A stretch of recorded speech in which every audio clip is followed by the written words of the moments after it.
A man in a dark suit walked onto a Boeing 727 with a briefcase. He never walked off.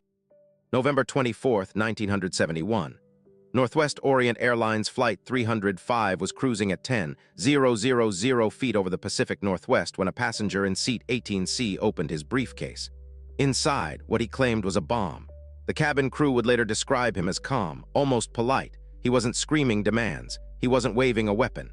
He simply told the flight attendant, Florence Schaffner, to sit beside him. Then he showed her what looked like dynamite wired to a battery. The record only says she believed him. Let's rewind. This wasn't the first airline hijacking in American history, not by a long shot. The late 1960s and early 1970s saw a wave of skyjackings. Most followed a pattern: political demands, hostage negotiations, standoffs that lasted hours or days. But this man was different. His demand was simple, specific. He wanted $200,000 and used $20 bills, 4 parachutes, and a flight crew that would cooperate.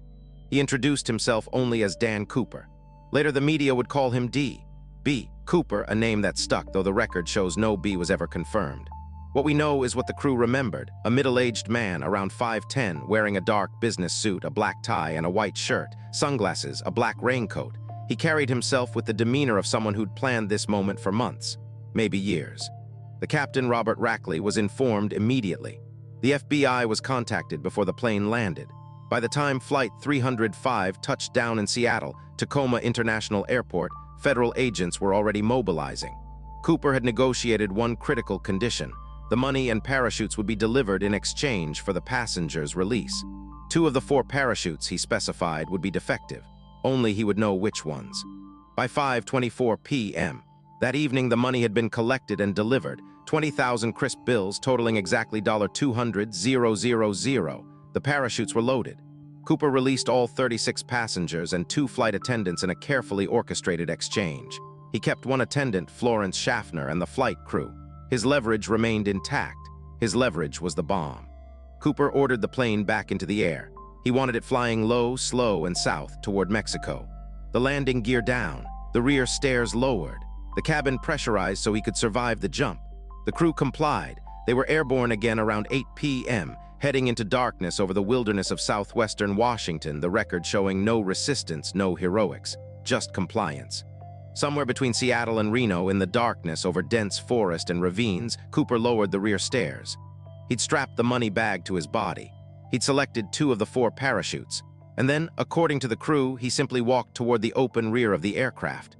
No words, no dramatic farewell, just a man stepping into the night.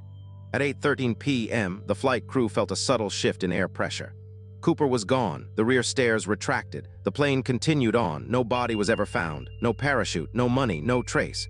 The FBI launched one of the largest manhunts in American history, code-named Norjack, for Northwest hijacking. Agents combed the forests, they interviewed suspects, they followed leads for decades. In 1980, a child found $5,800 of the ransom money buried along the Columbia River. The serial numbers matched, but the rest remained missing. The question that haunted investigators was simple: did Cooper survive the jump? The terrain was rugged. The night was dark. He was jumping into wilderness with no training, carrying 200 pounds of weight. The record shows the FBI divided on this. Some believed he died. Others believed he vanished completely. Over the decades, suspects emerged. Robert Rackley, the pilot, was investigated but cleared. Richard Floyd McCoy Jr. committed a similar hijacking months later but was caught. Dan Cooper, or whoever he really was, remained unknown. Theories multiplied. Was he a former paratrooper, an airline employee, a desperate man, a criminal mastermind? The record only confirms one thing: he was careful, methodical, and either extraordinarily lucky or dead. In 2016, the FBI officially suspended active investigation. The case wasn't closed. It remains open today, but resources were redirected. What remains is a legend. Not a criminal exactly, not a folk hero. Something in between. A man who executed the perfect crime, a theft so clean, so audacious, so impossible to solve that it transcended crime and became myth. The plane landed safely in Reno. The crew was unharmed. The passengers were safe. Cooper had released them, kept his word about the bomb being inert, or so the record suggests. He asked for nothing else. No fame, no acknowledgement. He simply disappeared, and in disappearing, he became immortal. The only unsolved case of air piracy in commercial aviation history. The Skyjacker who leaped into darkness and was never found. Decades later, amateur investigators still chase leads. In 2018, new forensic analysis was conducted on the recovered money.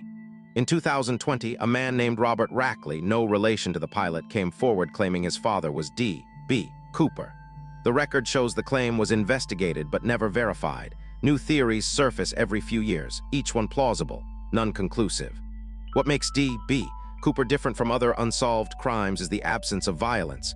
He didn't hurt anyone. He didn't demand anything unreasonable. He executed a plan with precision and walked away.